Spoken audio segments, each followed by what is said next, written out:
All right, welcome, my friends, to episode 652 of Extreme Health Radio. Thanks for joining us today. We have got a great guest for you today, Mr. Cal Washington from empoweredmovement.com. And this is going to be one of the more fascinating shows for me to do because this is a subject that I'm super passionate about. I've been passionate about this kind of information for many, many years. And so we're going to talk about some things that you probably never heard of today, like how our birth certificate plays a role in our freedom. We're going to talk about contract law. We're going to talk about the United States versus the United States of America versus America, legal entities. We're going to talk about all this kind of information and specifically how it sort of applies to 5G, which is being rolled out across the world, vaccinations, forced vaccinations.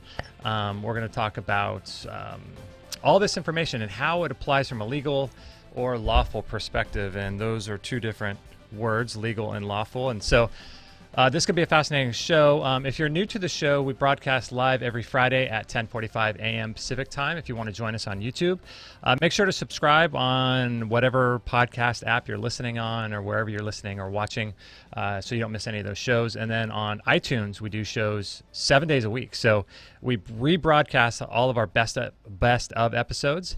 And then every Monday we broadcast a new episode. So make sure to subscribe on there so you don't miss any of the episodes that we're doing on a regular basis. So we appreciate you guys being here. And let's see.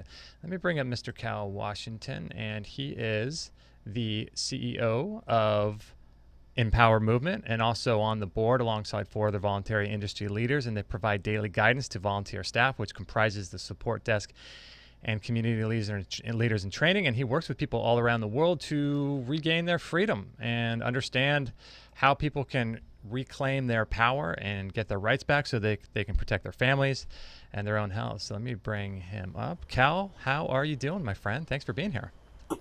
I'm great. Thanks for having me here, Justin. Yeah, so I've known about your work for some time, and I put you into our database, and you were on the list to reach out to. And I think I heard a podcast with you recently. I forget where it was, but then that just kind of kicked you to the top, and I felt like we really had to get you on because this is a super, super important, right, for our health and for our family's health, all the work that you do. Yeah, it was probably Sarah Banta's thing that you heard about a month ago or so. Oh, right. Yeah, Yeah, she's so amazing. yeah, so yeah, it's um, it's time for people to understand what's going on and get involved. Um, because if you don't, then you're tacitly agreeing to everything that's going on, and that's sort of the key of the knowledge that I have. And once we understand what it is, once we know the truth, there was a famous man that said, "You will know the truth, and the truth will set you free." Mm-hmm. And that is more profound than you can even imagine. And it's a very simple statement, but it's kind of like the Wizard of Oz. Once you see the truth, you can't go back to the illusion. It's that profound. And once the curtain drew back in the story of the Wizard of Oz, you could never go back to talking to the image on top and obeying it. Mm-hmm. The reality changed from that point on. Mm-hmm. So I think what I like to do is like shattering belief systems, and this belief system that we have that the government is there to work for the people and to provide a good, place to live for the people and to serve us. I think these are all belief systems that we're taught in school, and I'd like to really focus on that first. Like basically breaking a hole in the matrix and saying that this isn't what's really going on when it comes to our freedom. But first, I want to just share with people how you got involved in all this kind of stuff and your story that you probably shared 1,000 times, but just so people have a little context about what you're doing. My story started with divorce, which a lot of people go through. Um, but when I got into court, just going along with what you just said, I had ideas about what the court was based on television or wherever I got it from.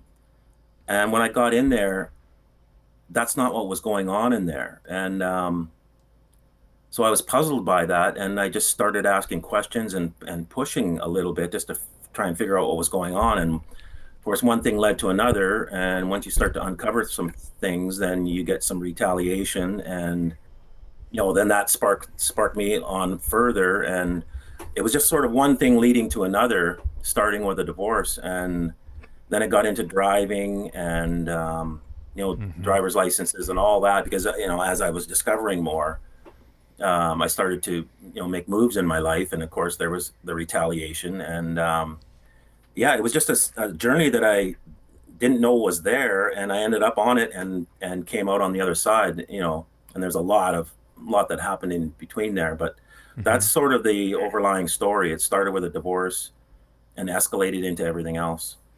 Isn't it? It's fascinating that I find that once you start realizing what's actually going on and what's actually happening, it causes you to sort of scratch an itch a little bit and say, hey, like, what's really going on here? So, like, this happened to me with health. When I first got involved, I realized, wow, you could actually prevent or reverse cancer naturally. And then, so my first thought was, what the hell are they doing with all this chemotherapy, this $500 million a year business? And then you start going down these rabbit trails. You start seeing the business side, the economic, the commerce side of all this stuff. And that's probably what you saw going through the divorce and the court systems. You realize it's a business, right? Absolutely. And I couldn't put my finger on it at first, but what I could sense was they weren't interested in me. They weren't interested in my former wife. They weren't Mm-mm. interested in our kids. You could just tell there was something else that they were interested in. And they just wanted to get through that. Like, okay, let's just get through all that so that we can do this other thing. I could just feel it, and I Mm-hmm. didn't know what it was. And I know what it is now, but at the time I didn't, and I was just kind of asking a lot of questions, Mm-hmm. and pointed questions, and I started to not believe in the judge um, role, for lack of a better word, just because that person's wearing. Just because a person sitting in the front of the room, and with all the stuff behind them in a black robe, doesn't. It started to disappear, and I just started treating them like people. Mm-hmm.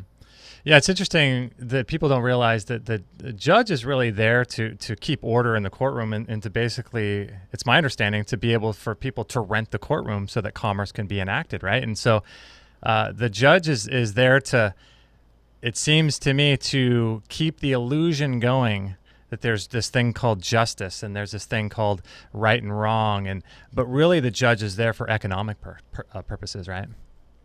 Absolutely. And so what I found was that the child support orders, or any orders for that matter, almost all orders, the piece of paper that it's written on, because of the definition of a bill of exchange, become money.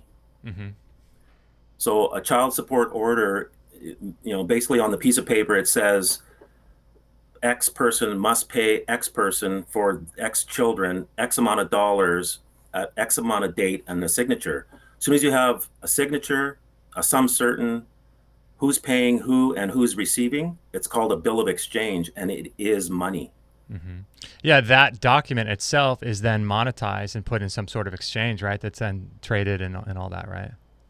Exactly. So the divorce is an industry, and what they need is people divorcing, and so that they can get these pieces of paper. And that's what I was experiencing. They were just like, okay, well, let's just can we just get past all this so that we can get that piece of paper? They Mm-hmm. weren't interested in any kind of truth, justice, fairness, equity, nothing. It was just, let's just get through this. They were Mm-hmm. disinterested in the actual case. They were more interested in how long is this going to take till we get that piece of paper. Mm-hmm. I imagine a courtroom has got it dialed in much like a hospital with C-sections and giving birth, where they got it down to the second, right? So they can proceed with a divorce case, so they can see so many cases each day, and so they can make and monetize all that money. And then they're taking those notes and those documents and monetizing them further, right, through the creation of, like you said, the signature. And it's just, when you start realizing this whole thing is a sham, it's a dog and pony show to give people the illusion that there's this thing called justice, when in actuality everything's monetized and everything's It's amazing how quickly it comes crumbling down when you understand this stuff. It's crazy. Yeah, absolutely. And it takes a while to believe it because it just doesn't seem correct because we've Hmm. been trained a certain way, and so we have a certain bias. But once you get past that and see things for what they really are, then number one, you get over the shock and the disgust and all that. Then Hmm. you can objectively figure out what to do, and that's what I did. And once I understood that it was commerce, instead of fighting it, I went, okay, if this is a commercial enterprise and you're calling me a merchant, or you're saying I'm a corporation, Hmm. then I'm going to start acting like one. Hmm. So did you kind of act like one in the sense that you became the authorized representation of someone named Cal Washington, and then you acted on his behalf, or how did that work? No, because I went down that road first in trying to get out of the name, the capitalized name is not me and all that stuff, and all I did Hmm. was get arrested, and it just wasn't it just wasn't going well. Yeah. And all I did was, okay, if I'm a merchant and you're monetizing my signature, then therefore I can put my signature on a piece of paper with a bunch of numbers on it, and I can issue it in this case, or I can use the same thing that you're getting from me with my signature or my agreement. I can do on my own and bind you into a contract. Because everything's contract, right? Everything. Everything. So it's my understanding that it seems like it's almost akin to in the natural health world. Like if you go into your doctor's office, for example, and say, "Hey, doc, I cured my cancer with herbs or with whatever else, right? I cured it." The doctor doesn't want to know that, right? And it seems like in the same way, a courtroom is just like that, except the doctor is the judge, and you have this group of people that are now looking at this whole kind of show that's going on. So it seems to me like the best approach, tell me if I'm wrong, is to let the judge know that you're operating in commerce and you know what's going on, but then also allow the judge the space to give a certain amount of. The judge wants to continue the illusion, right? The judge doesn't want to be made a fool or made to look bad or to make look like he's keeping this thing going that's not right. So you want to make the judge look good and let the people continue to think there's an illusion, but also let the judge know that you're operating in contract and you know what's going on. Is that kind of the idea?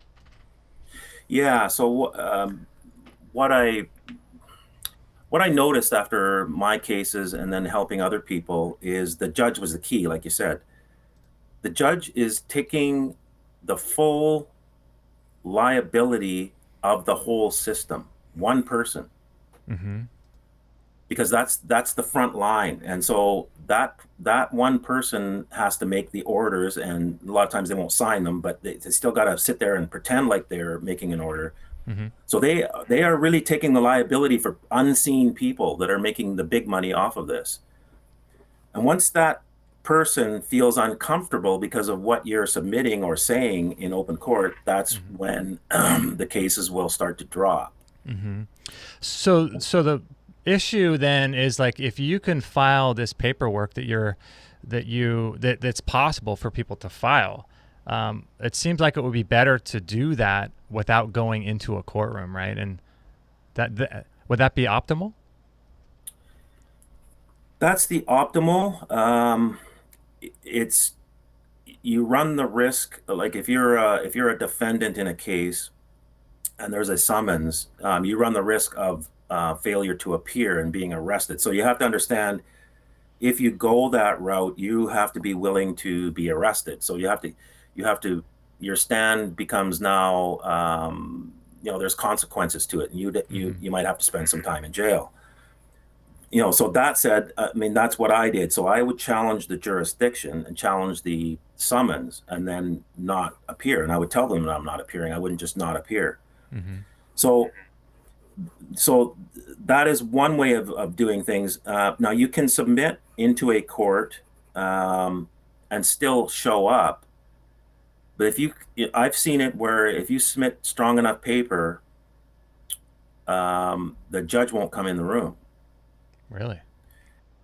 Yeah, and many times. And what I've also seen is you show up there and the court case is not on the docket. So they take an out. They don't want to lose an open court, like you said. So you have to give them the out. Like it's like cornering a wild animal. That's the allegory that I was taught, and I've always done this. So if you corner a wild animal, it goes into fight or flight. And if there is no way out, like if you don't leave a corner where it can escape, then it's left with one choice, and that's fight, and it will fight to the death. Like a wild animal will fight to the death. So this is very similar. If there's no out, they will fight. And so you corner them, but you give them the, okay, there's a door, you could escape, and this thing can all just disappear, and everybody saves face, like you said. That's what they want. So you have to kind of create that. So I'm curious. I think we have a little bit of a delay here, but that's no worries. I'm curious as to, before you said you tried to play that kind of I am not, Cal Washington, because if people don't know, there's a legal entity and a corporation set up in all of our names. If you look at any legal document, your name is going to be in all caps, and that entity that is known for me as Justin Stellman is a separate legal entity. And so what a lot of people are realizing is that, hey, I am not Justin Stellman in all caps. I am a spiritual being, and I can authorize and act on behalf of Justin Stellman, of my legal entity, kind of like a captain of a boat or something. I'm operating on behalf of the vessel, which is my body, which is a corporation. But so you said a while back that you tried to do a little bit of that, and that didn't work too well. It's not that I was trying to operate. I was trying to say that I'm not the person, because that was the prevailing teachings at the time that that I could get. We were just sort of discovering that as a group, because this is going back a ways. So, the whole birth certificate and the capitalized name and the corporation that's created by that was all new then, and we were all trying to distance ourselves from it, saying that I'm not that, and you can't make me come here, and all that stuff. So we weren't using the name. We were trying to get away from it. We were trying to say, that's not me. I have nothing to do with it, and right, all that kind of stuff. So, yeah. But in that case, what they're doing is they're bringing the legal entity, which is why a cop always asks you your name, or they want to know your name, because they want to attach you to this entity. In the same way, like a vehicle, people say, oh, you can't pull my car over because I have the right to travel freely and all this kind of stuff. But the state owns the vehicle, so they can pull over the vessel. You're the operator of the vessel. But I imagine that's really difficult to do that, right? Well, the driver's the operator of the vehicle, and that's the driver's license. So that's why they ask for your license right away. That's the first thing they'll ask for. Driver's license, because they got to establish that connection before they can proceed. So if they can't do that, then there's not much they can do. They can get you out of their vehicle, because the vehicle has a license plate on it and has been registered. And just for everybody's knowledge, registering, look up the word Reggie, which is the root word, and it will tell you everything. So when you're registering anything, and we register a lot of stuff, including our children, you're handing it over to that root word of the Reggie. So that's what that's all about. So just be careful, be aware of what you're doing, because we've just been tricked into things, and we don't look at the words of, we don't look them up in the dictionary to see what it is we're doing.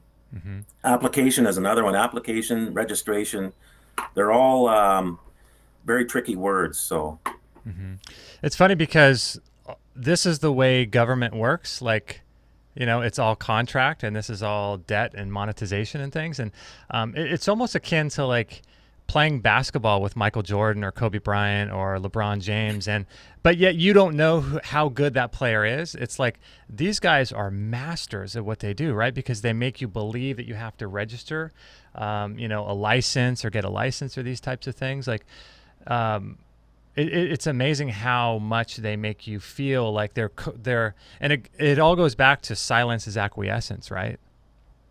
Yeah. Hmm. But we're not even silent on on the registrations and the applications and licenses. We actually go and get them, right? So um, it's yeah, it is kind of mind-boggling. But again, the Wizard of Oz movie is a good allegory for what's going on, because they they were lost, and they were missing some stuff, and then they were told that you can go to the Wizard of Oz in this Emerald City, and he can fix everything for you. And all that thing was turned out to be a tyrant who made you run up and down the yellow brick road, gold, in commerce, and doing these crazy tasks. And that would have gone on forever until the curtain pulled back. So Yeah, it is very masterful, and it's actually genius. So like when you know as much as I do, it's pretty amazing. It's very genius. It's just diabolical. It's like it's on the it's evil, for lack of a better word, but it's brilliant. I know. It's completely brilliant the way they have everything set up, and for people to acquiesce, and the people that don't understand law. And it's like you go through school and you go through all these things, and you're taught the three branches of government. You're taught about, what ownership really is, but they never really teach you the difference between owning and operating and controlling. And they teach you all this stuff. And it's like they fill your head with this wrong information for all of your school life, right? Even in college, but you're not really being taught what's actually going on, because imagine if people knew what was really going on. Yeah. Crazy. Well, it's at a level like countries are an illusion. Hmm. And I give the analogy of the bird called the Canada goose, and it flies south in the winter, and it flies north in the spring or summer, and it doesn't check in at a border. Hmm. And yet, if you try and bring a goose in your car across a border, dead or alive, frozen, you have armed people saying you can't do that. Wow. But the goose could be flying overhead as the guy has a gun on you. That's how crazy this is. Hmm. So I start off a little bit talking about like dissolving illusions, and I think that's one of the main things that I try to do on this show with regards to health. Just letting people know that like chemotherapy, surgery, radiation, drugs, pharmaceuticals, vaccines, medications, all of these things aren't the only thing, right? People think that my doctor knows everything, and so part of kind of what I try to do is let people know about the side effects of these things, right? And once people start realizing, wait a second, like these things aren't necessarily going to cure me or going to fix me. There's ramifications to these things, and start understanding that there's problems with the mainstream model, then people start waking up and looking for alternatives. So one of the things that really got me when I first started looking into all this was this idea of the birth certificate and the name, and the corporations like the DTC and these title companies that hold title to all of these legal documents that are the richest corporations in the world that nobody knows about. And your registration or your birth certificate's monetized. And is it true? I mean, I've heard that these things are on the stock exchanges and things. Talk a little bit about the birth certificate first to give people a little context about the game that we're playing here.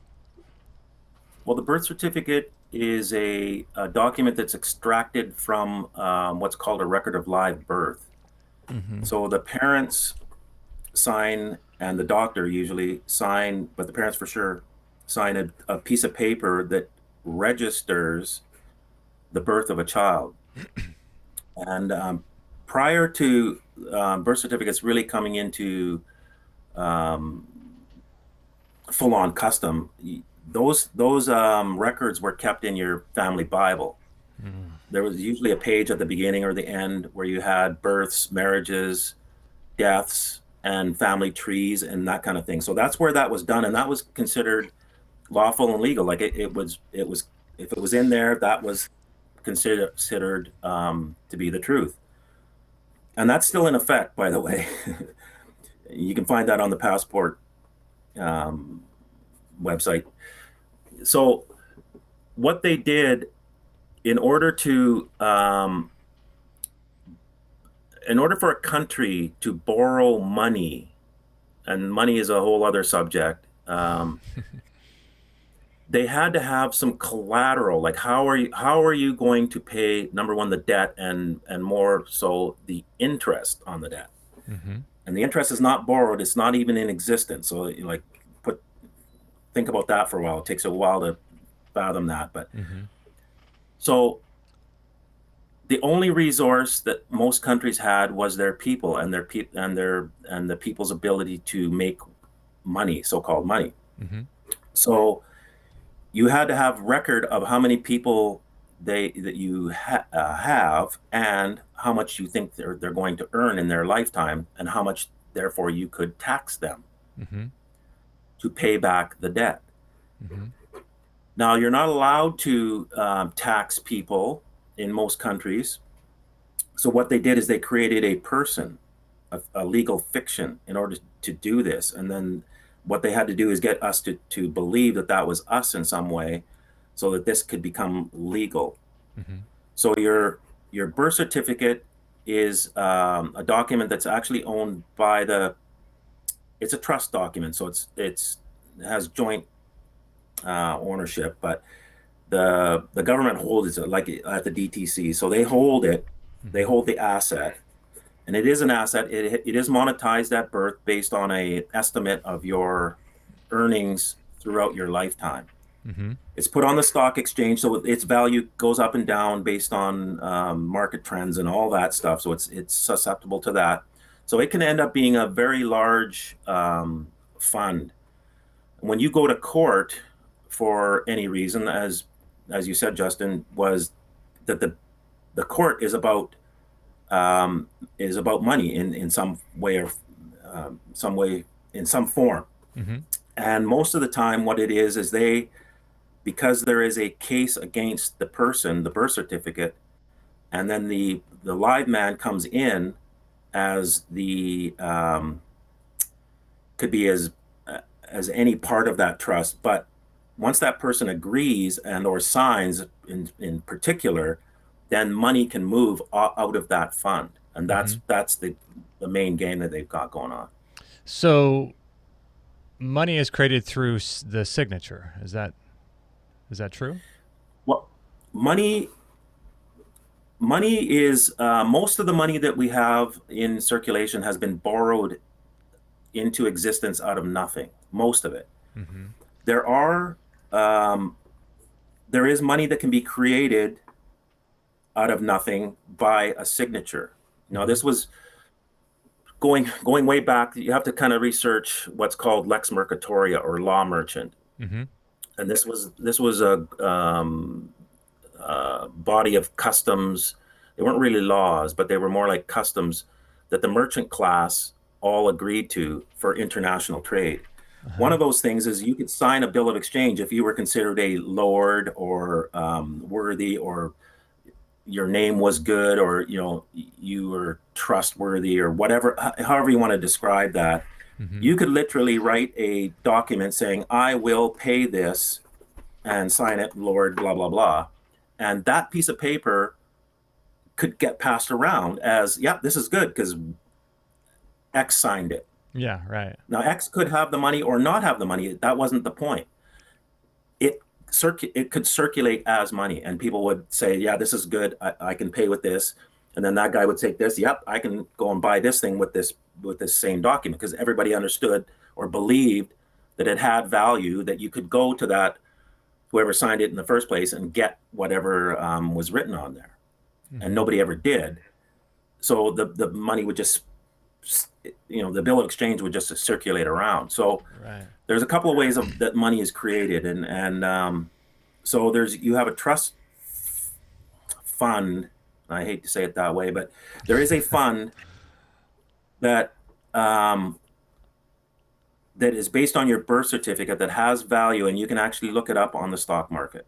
Mm-hmm. Now, It, it's my it, is it my understanding correctly that some people have tried to actually put a dollar amount to this fund, because essentially our birth certificates represent potential commercial energy, right? Like when you signed a high school or a college basketball player to $40 million contract to the Lakers or to some team, it's all based on potential, right? So I've heard numbers like $3.6 billion that our birth certificates are worth. And I mean, I don't know how they actually know that, but if you think about all the money that you generate as a commercial entity, either through debt or through taxation or just through signatures, you're really representing a lot of money for that birth certificate, right?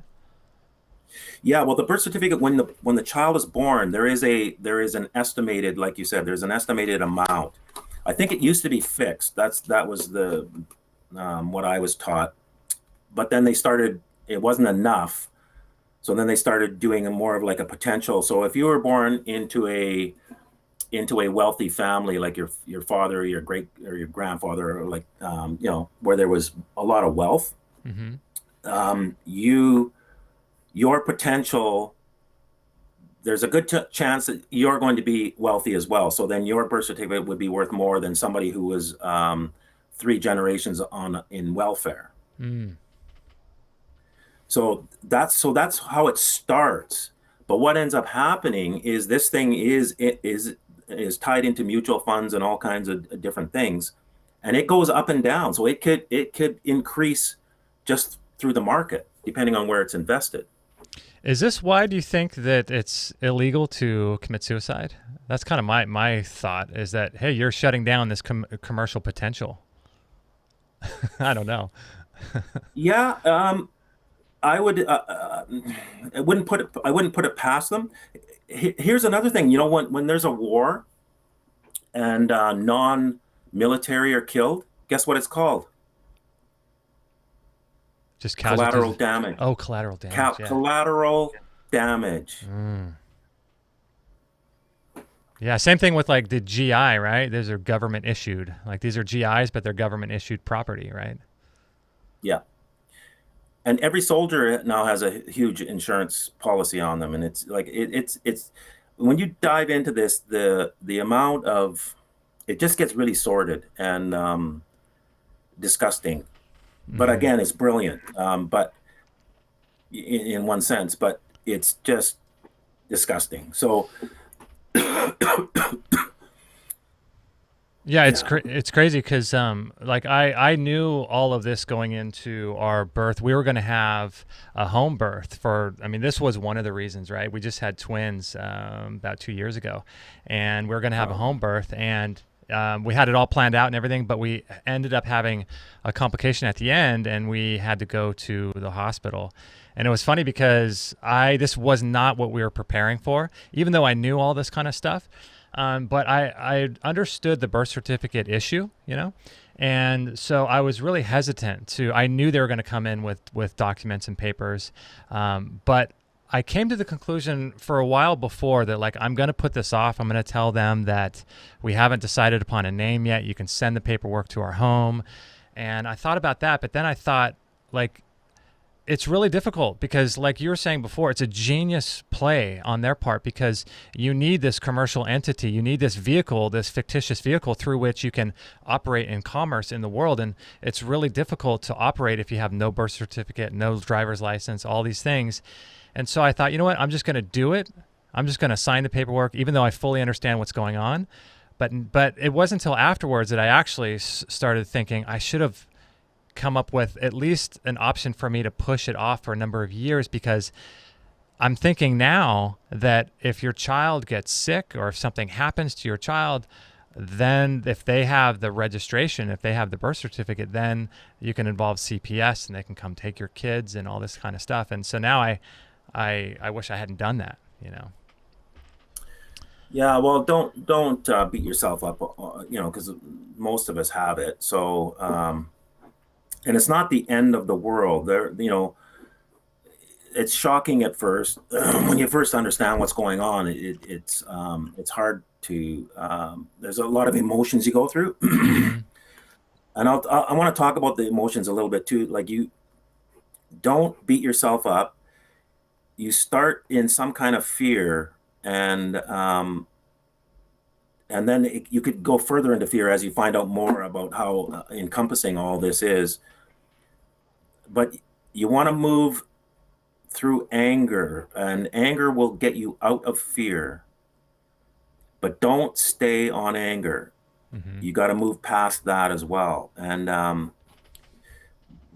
if you keep going up the emotional ladder, you will get to where you are, and your life will start to, because your life the reality kind of follows where you are emotionally. So you want to keep moving, and you can get free from this and still have a birth certificate. Like, I still have a passport, but I don't have any other ID. I don't have a bank account. Like, I'm pretty out of the system. And, Wow. and like you said, it's not convenient. It's not for everybody. So, don't beat yourself up about it. You didn't create this. We just found ourselves in it, and we were duped. But we can get out, and part of getting out is to learn the system and start to use it.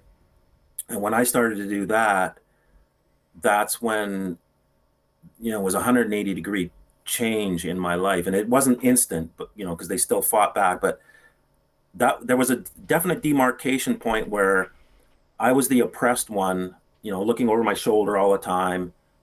And then they started to be looking over their shoulder and started running from me. And as I kept going, pushing in that direction, they are now out of my life. They just don't really, they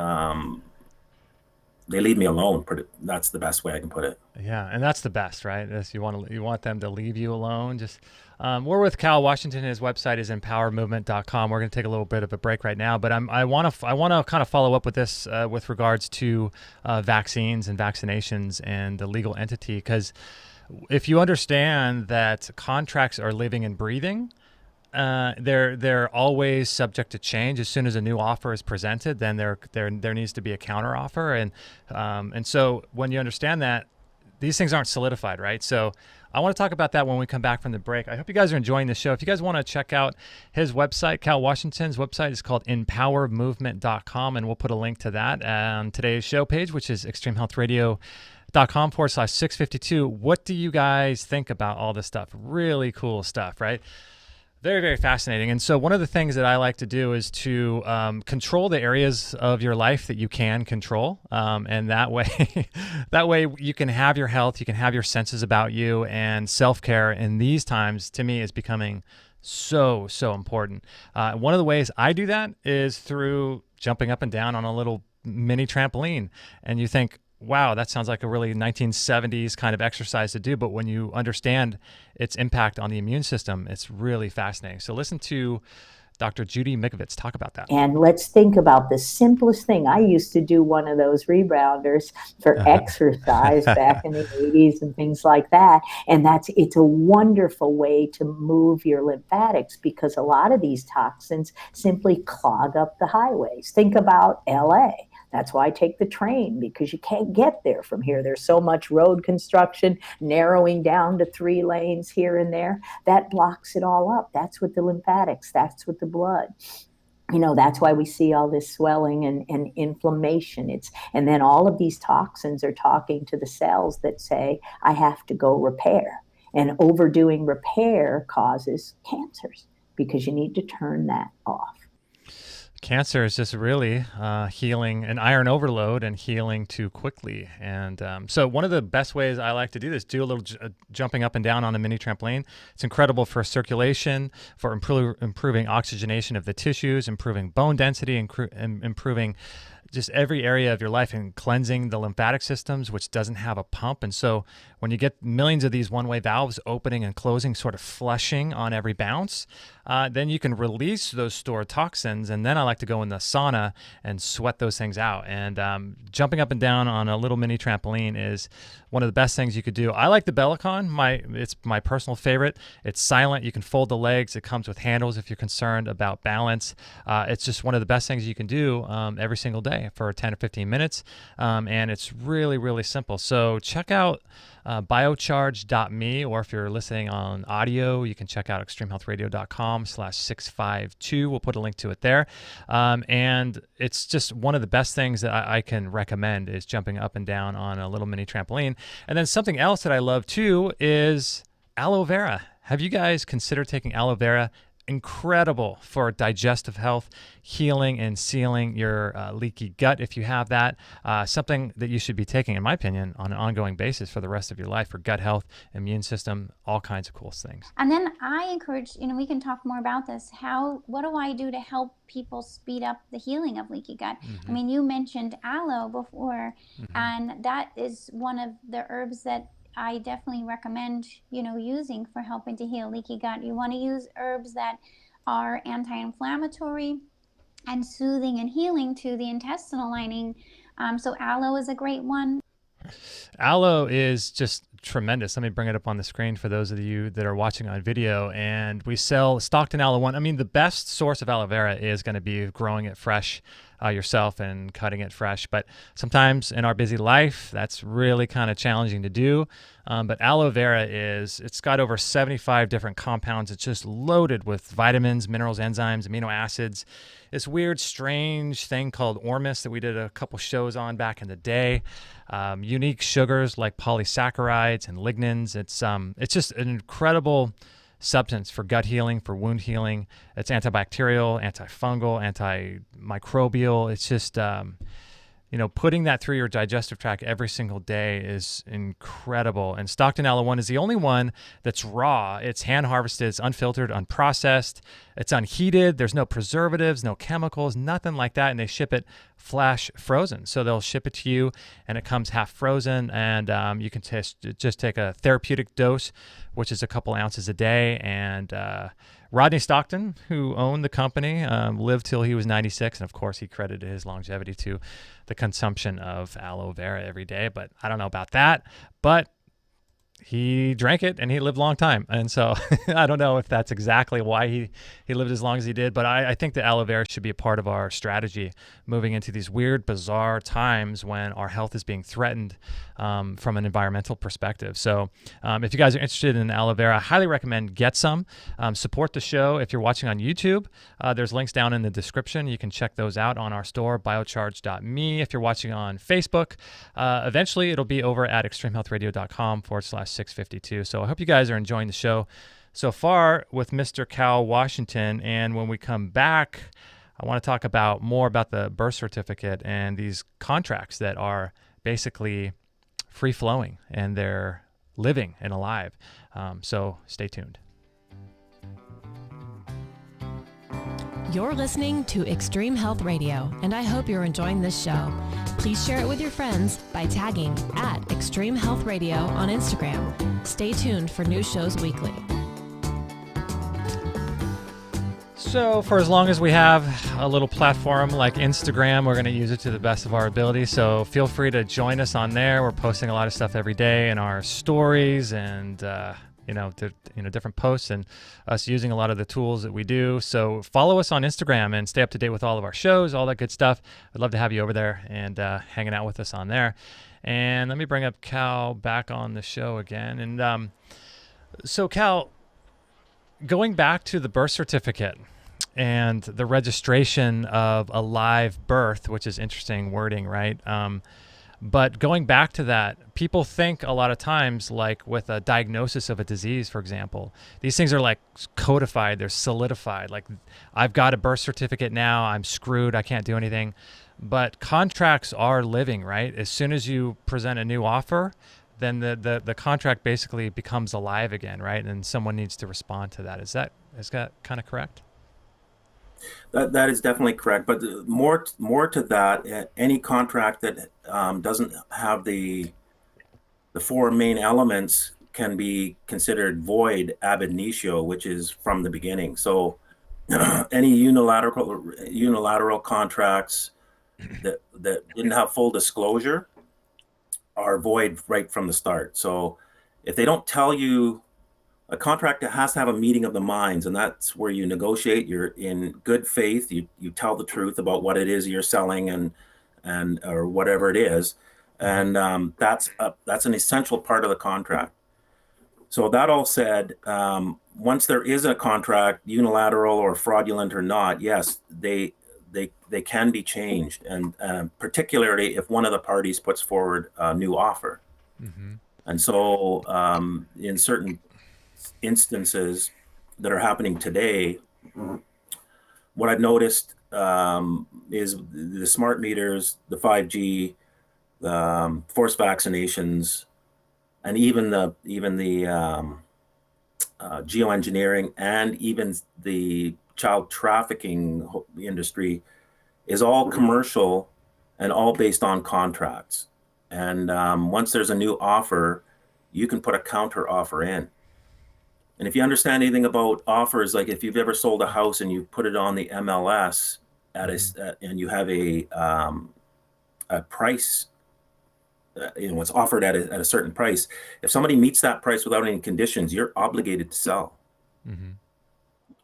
Yeah, it's not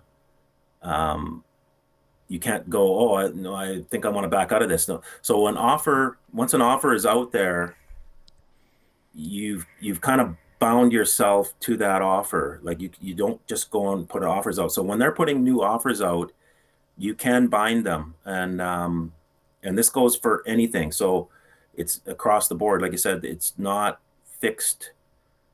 Contracts aren't fixed in that way. Most contracts anyway. And so you can change it. And particularly if the other side puts in a new offer, then that's your opportunity to go, okay, I see your offer. Here's now the counter offer.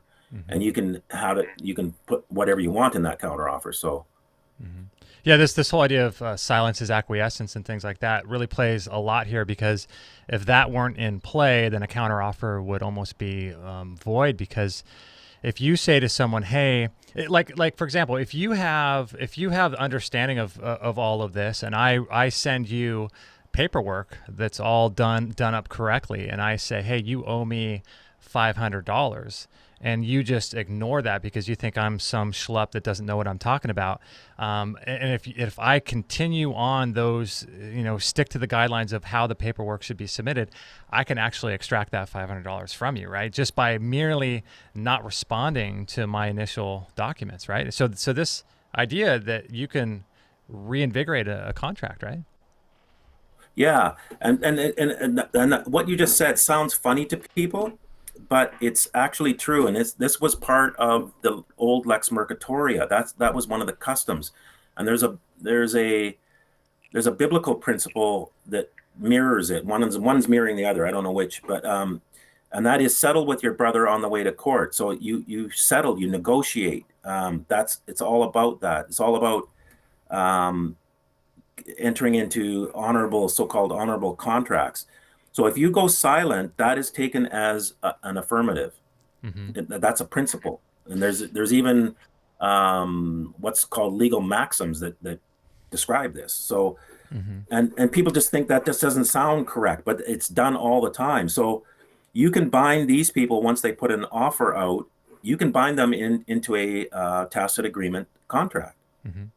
Yeah, it's fascinating because I've read stories even where people have submitted their rent, say, for a house, and their rent's like $1,000, and say they're short on money one month, and they send a check for $800, and then the owner comes back and says, hey, you owe me $200 more, and the guy renting says, sorry, I can't pay you $200 more. And he says, well, the rent's $1,000. You only sent me $800. They go to court, and the judge asks the guy who owns the property, or controls the property, I should say, did you cash the check? Did you accept that? He accepted the check for $800. That's the new price of the rent, right? I mean, these things happen. That's right. And that's how it works. And so, and it's because, and I'll tell you why this is happening is once you understand Lex Mercatoria, it's a different way of doing things, and it was really dynamic, and it moved very quickly.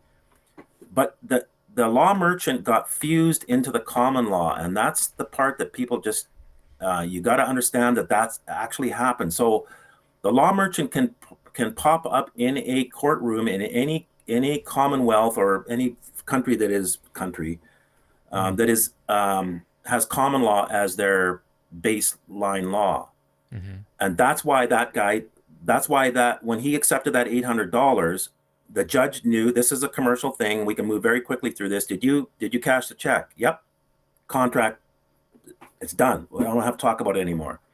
Had he not cashed the check, that would have been different. because then there was no proof that he accepted that as payment.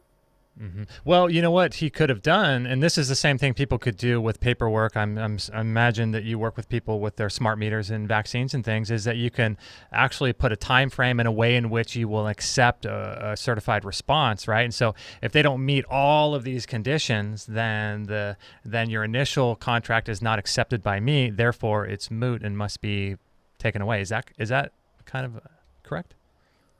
Well, it's more like because the other party, say on the smart meter, they put a new offer out because there was already an existing contract. That I will give you power and I will put a meter on your house and I will measure the power and charge you X amount of dollars per kilowatt hour or however it works. Then they came and said, yeah, that old meter, we want to change that. So that's a new contract because there's a lot involved with that smart meter, and they try and pretend like there isn't, but there is. So what you do is, I see your offer, I will accept your smart meter on the condition, so it's a condition that you can prove that it's safe with an affidavit. Like, you have to swear to it, like you have to have verified proof that it's safe. Then I will accept it. If you don't, and you put the smart meter on my house, I'm going to charge you X amount of dollars per day to have your gadget on my house. So it's called, what they say, a conditional acceptance. That's right. So if they put the meter on your house, then you can start charging them X amount of dollars per day. And just like the judge, when he said, did you accept the $800? Did you see this paperwork come through? And did you see that he was going to charge you if you put the meter on? Yep. Yeah. And then you put the meter on? Yep. Done. So, not to say that this is, going to go into court, but that's the principle of how it works. So essentially, unless you're very, very convincing and you're not a defendant, right? Like, you're not, in that role to begin with, and unless you're very convincing and very sort of tight with your paperwork, you're going to end up in court, because you're going to essentially, the paperwork is going to reveal that that company owes you $500 a day or whatever it is that you're charging them, and it's going to go to court. So standing on your claims is the name of the game, right? Well, you don't have to go to court. Okay. And in your contract, and there's a legal maxim on this too, contract makes the law. So inside your contract, people can contract themselves out of court and out of laws. So in the contract, you would put this. Yeah, this cannot go into any kind of court or blah, blah, blah, blah, and that's it. Like, it's done. So is that what you were saying before with regards to sometimes the judge wouldn't even show up because you structured the contract in such a way where the judge is not even needed? It's more like similar to the smart meter thing. Unless you can prove that you actually have authority to run this court, like a de jure thing, not a corporate thing. Because I can see, I would show that I understand this is a corporation. But unless you can show me that this is operating as a de jure court based on, some kind of actual document that proves something, and I give you 30 days to do it, I'm not coming. If you make me come, then I'm going to charge you blah, blah, blah, blah, or whatever. Like, you can be really creative with these things. So what ends up happening is the paperwork has such information that the court doesn't exist, the country doesn't exist, like where I live. And I allude to the fact that the judge is sitting there defending all of this by himself. Like, you're the front line. Like, there's nobody, that's it. Like, you're taking everything that I've said, it's now sitting right on your lap. And what are you going to do? So the judge doesn't want to be in that position where he has to defend a total lie to somebody that knows what's really going on. It's better to have this case disappear. Is it better, do you think, for them to have it disappear, even though they're going to lose revenue on a case in the court? I guess it would be. Yep. Yeah. Put it this way: there's X amount of revenue that they can make off that case, and all the things that happen. Like, because jail comes into it, jail time, travel in sheriff vehicles, Sheriff food. salary. Like this is if you're, yeah. Oh, there's a bunch of things that can happen with a case. Not every case is like that, but if you're incarcerated, then there's a lot more money to be made. But it still is finite. Like it's X. If you come in with a contract or an instrument that is like 100 times that amount, the liability, it's like, no,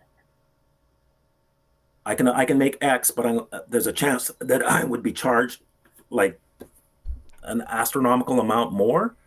No, this case needs to disappear. I'm not sitting here. I'm not risking my career, my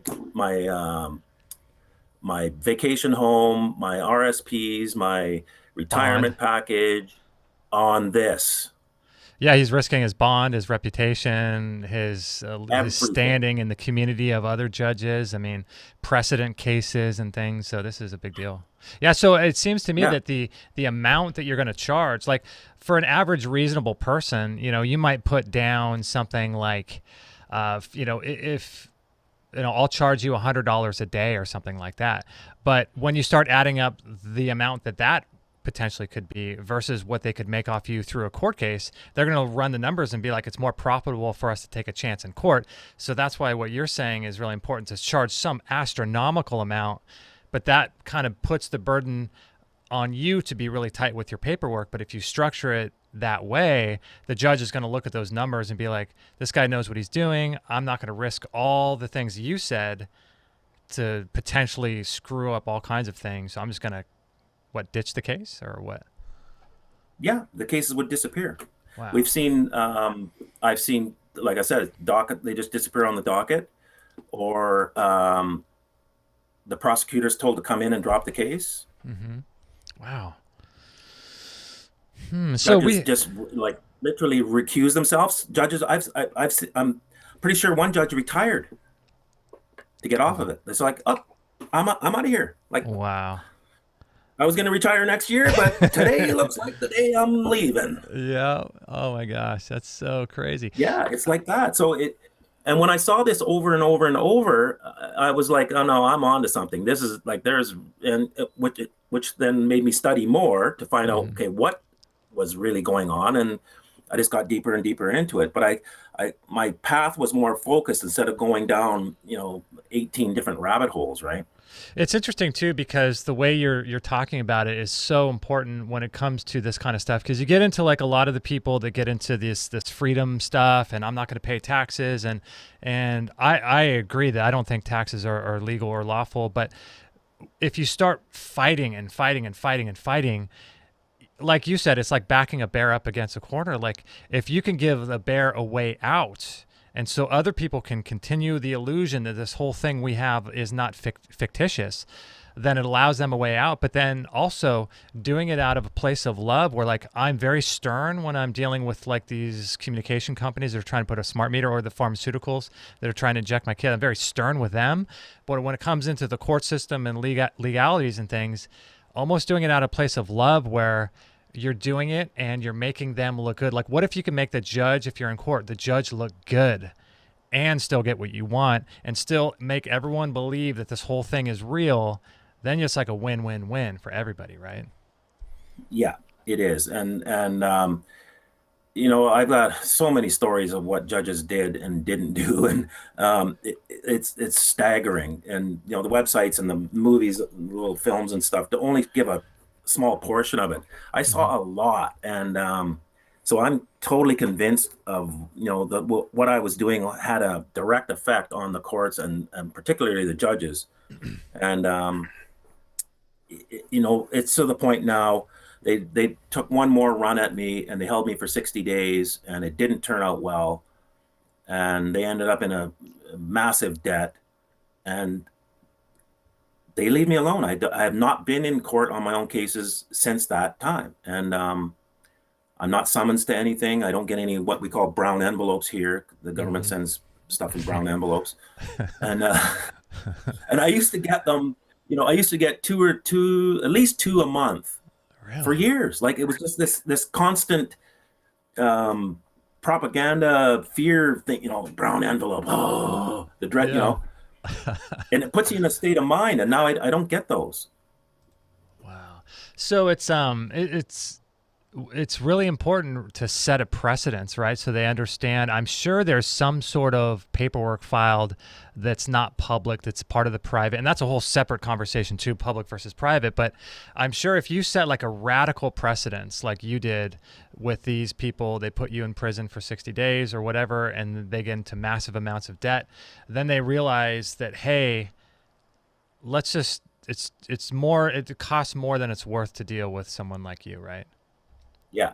And in other words, I become the wild animal. Stop poking him. Mm-hmm. Like, why would you go and poke that bear? Like, it's not going to go well. He's proved it over and over. He's not going to back down. He knows too much. I'm at the point where I know that they know that I know that they know that I know. Right. That's great. Like it's past the point of trying to pretend like, oh, I didn't know that. No, you know that I know that you know. So it's like that, and forget it. It's interesting too, because when you start looking at all these things, we think of them as laws or we think of them as tyrannical, but really they're just offers in contract, right? So they're offering to contract with you, and they send you an offer in the form of a bill or a form of a whatever else they appear in court. This is an offer. So with regards to, I want to touch a little bit on the vaccine thing, just because it hits close to home with me with 2-year-old twins. These are all contracts, right? So let's talk a little bit about the vaccines and the work you do with that, and contracting with, I guess, entities that might require them.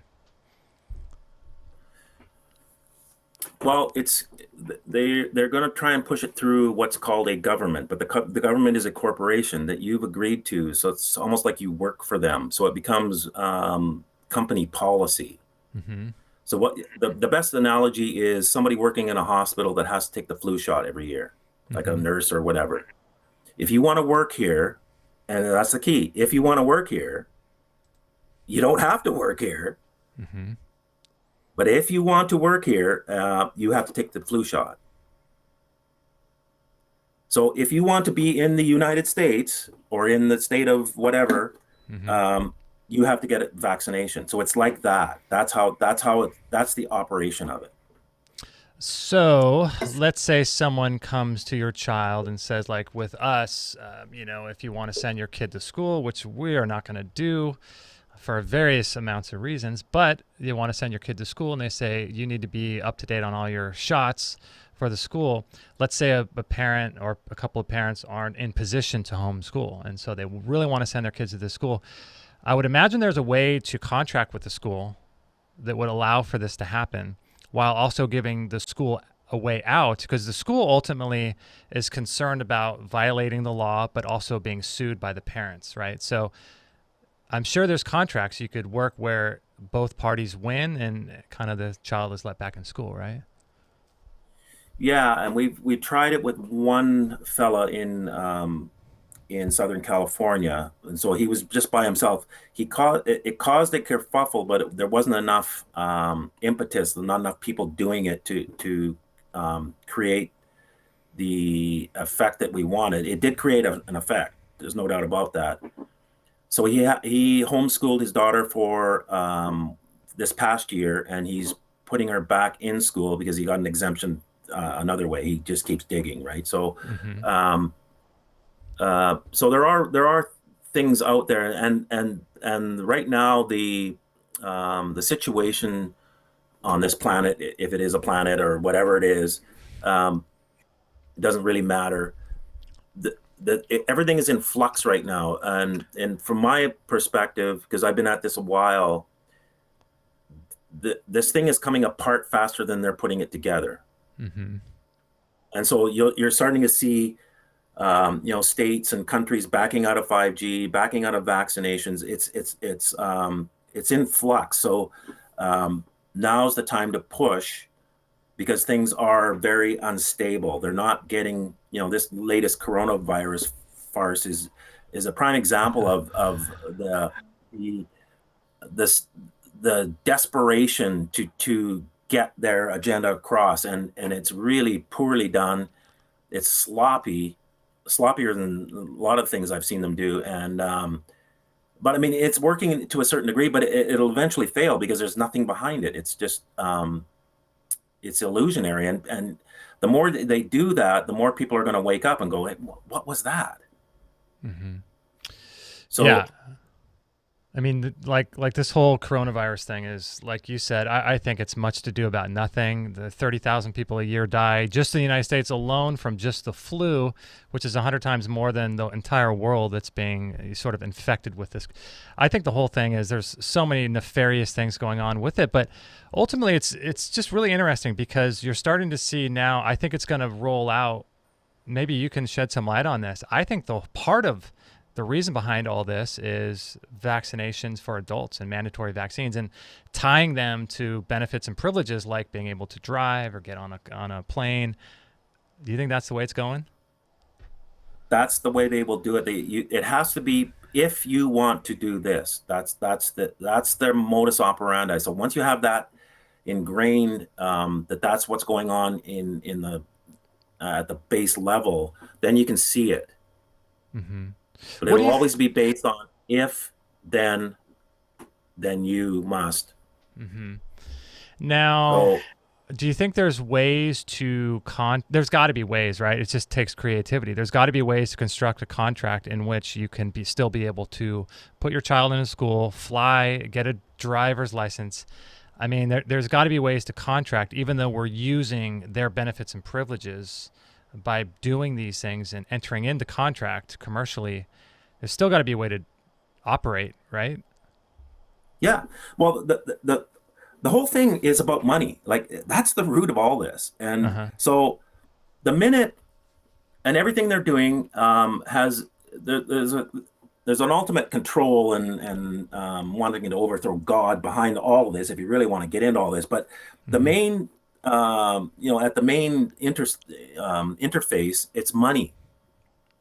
Money is always what makes things move. So if somebody is going to make X amount of dollars off of some agenda through some kind of weird contract, and then the other person catches the contract and goes, if you go through with that, here's my counter offer. I'm going to charge you 18,000 times the amount that you could possibly make. Mm-hmm. That's all it is. It's just make it unbalanced. There's a verse in the Bible, Revelation 18:6, and it says, take the cup that they've been giving you, fill it double, hand it back. That's all it is. So it just becomes, this isn't going to work. I'm going to be charged more than I could possibly make.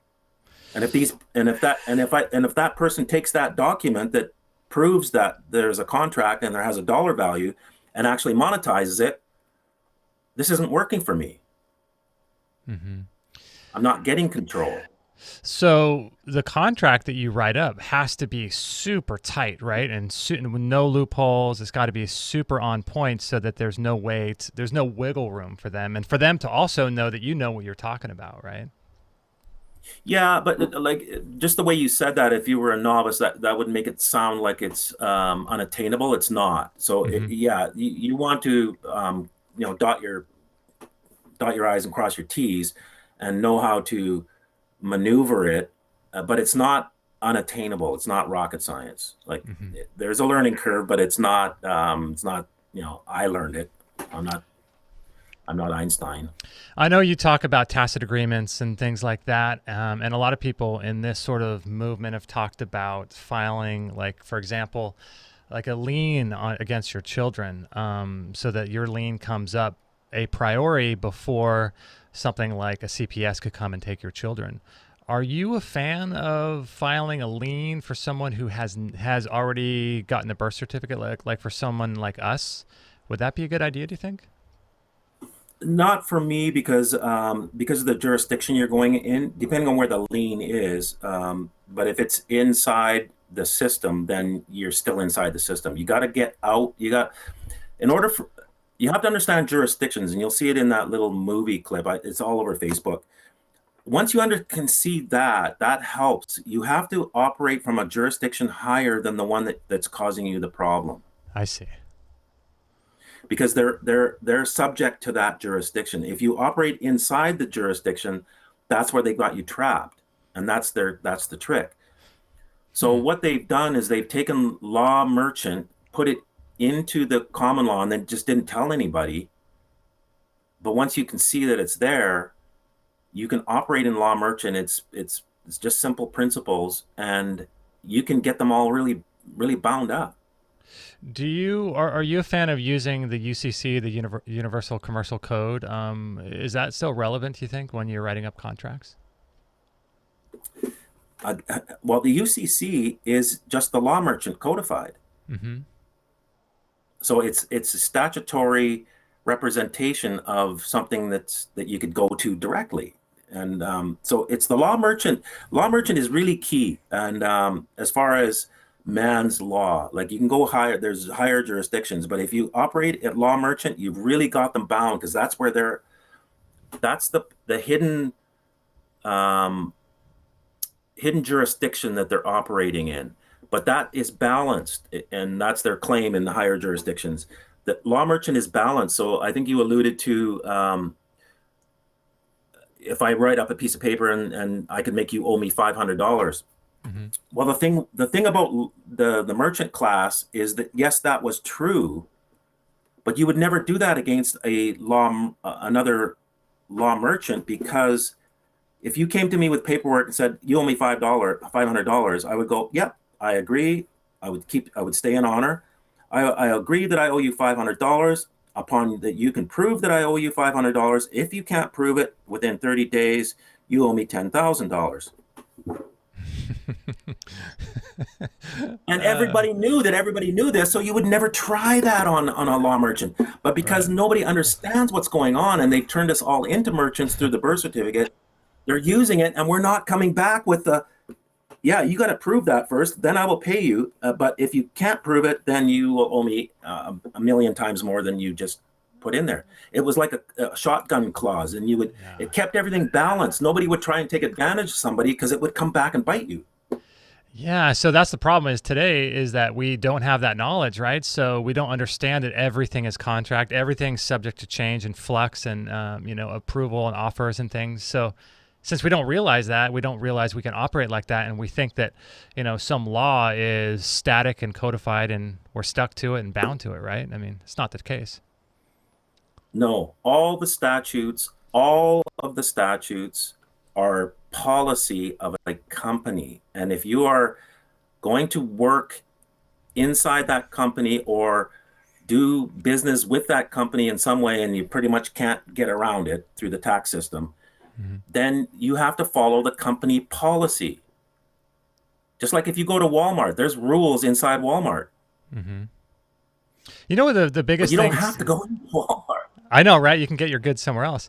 What was fascinating when I first... like when I first started learning about all this stuff, I thought it was really interesting to understand that America or Canada or Australia, these are all corporations that people don't realize that are the case. And same with the states. The state and the court is a LLC as well. The court system itself and cities, these are all individual corporations dealing with each other through these fictitious entities. And when you start realizing, wow, the United States is different than the United States of America, and America is different from both of those, and these are legal entities, and President Trump is the president of a corporation, and you start realizing, whoa, we've been sold a bill of goods with this thing, like this guy can affect our life in some way. But this illusion that we think that this whole fictitious, it's like the Matrix, the movie, right? It's crazy. It really is. I know there's a lot more going on that they want to try and get to, but with the technology, but at the baseline, that's what it is. It's corporations, and there's corporate policy, but then there are laws that the corporations are subject to. That's where you want to get to. You want to operate. Where are the laws that govern them? Go there. That's where you want to do that's the jurisdiction you want to be talking from and in. And believe me, these jurisdictions actually go off planet. Wouldn't be Yeah, and surprised. that's Yeah. when, and depending on your belief systems, because it doesn't really matter, the principle is the same. You can have courts that the whole planet is subject to. Yeah. What are you doing down there? Because I've got a guy up here complaining about something. But see, we don't know it's there, and therefore we don't go there and complain or put emotion in. So And I tell fascinating. you, It's fascinating, it, isn't it? it really is. And when you start to operate, once you understand that exists and that you have access to it, and you actually put a motion or claim or whatever is in there, you'll start to see the reality change around you. It's like, what's going on? So this is all, stuff you got to try it. If you look everywhere you look, there's contracts being handed out and being used. You go into a restaurant, for example, that particular contract doesn't even have to be written down. You go into if you go into a restaurant and you eat their food, it's an applied contract, right? You have to pay. Yeah. It's implied. Yeah. And these are all valid things. You'll see them going, and it's ancient stuff. Like a lot of this contract stuff. You know that there was banking back in the like the Hammurabi Code? Like they're starting to find stone tablets with bills of exchange, and we think banking is kind of modern. No, it's been here for eons. Wow. That's amazing. Yeah, we've been duped like so much. It's just staggering. And once you can see all this, and then everything becomes very crystal clear, and that you are an actual player in all this. They've just been playing you, but you can actually stand up and go, okay, I'm a player in this thing, but I have my own mind, and I can actually move my own piece in any way that I want to, because it's a free will universe.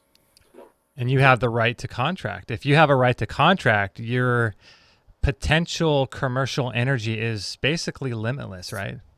Staggering. It's just ink on paper, because they set it up that way. So it's like, oh, how much money should I put in on this case? Well, I got this much lead in my pencil, so yeah, I can have quite a few zeros on here.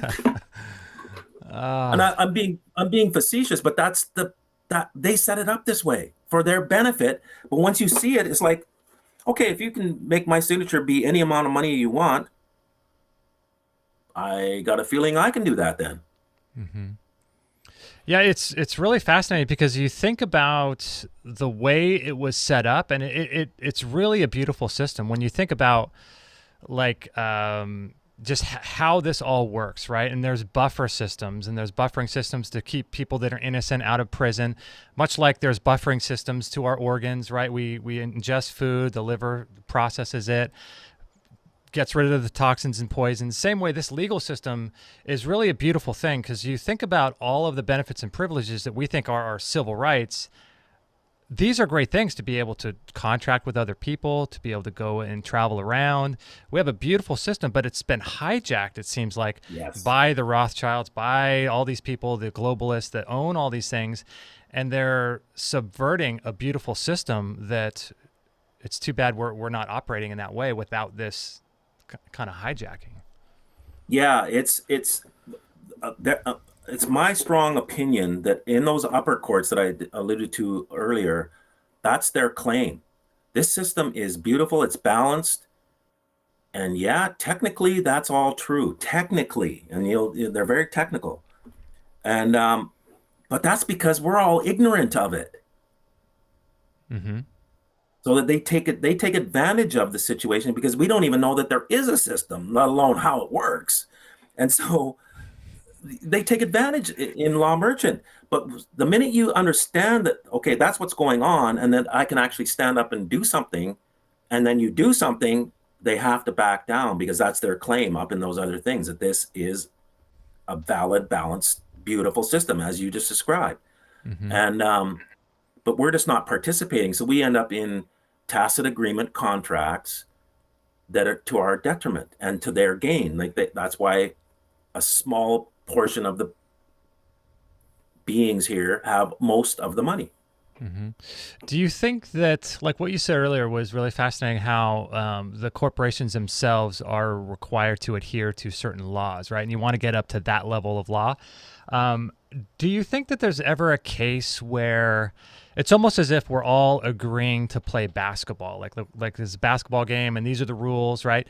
And so I'm playing against Michael Jordan, but Michael Jordan is, in this case, maybe he's a judge or maybe he's, a Rothschild, whatever, but he's still agreeing to play within the system, right?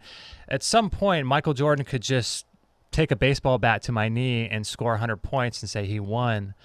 In that case, are there ever times where it doesn't really matter what you bring to the table in terms of contract? Since they have the guns, they'll just put you in prison.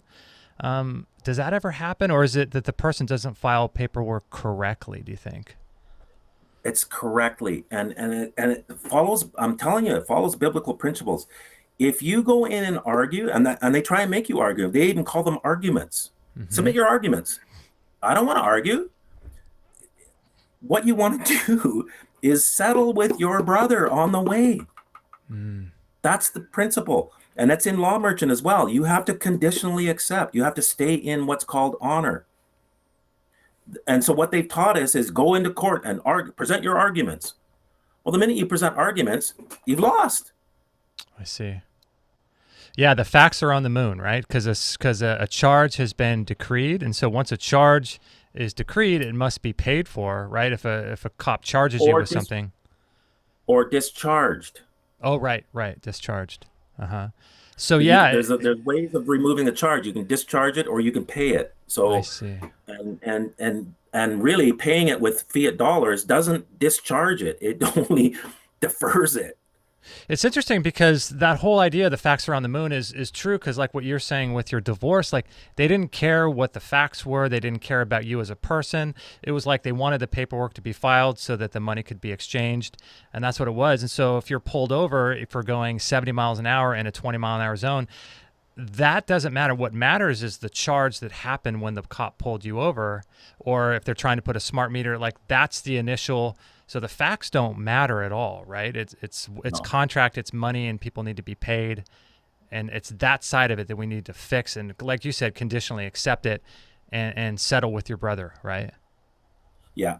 The minute you conditionally accept, they can't, and they still try and say, you've refused a smart meter. No, it clearly states conditionally accept.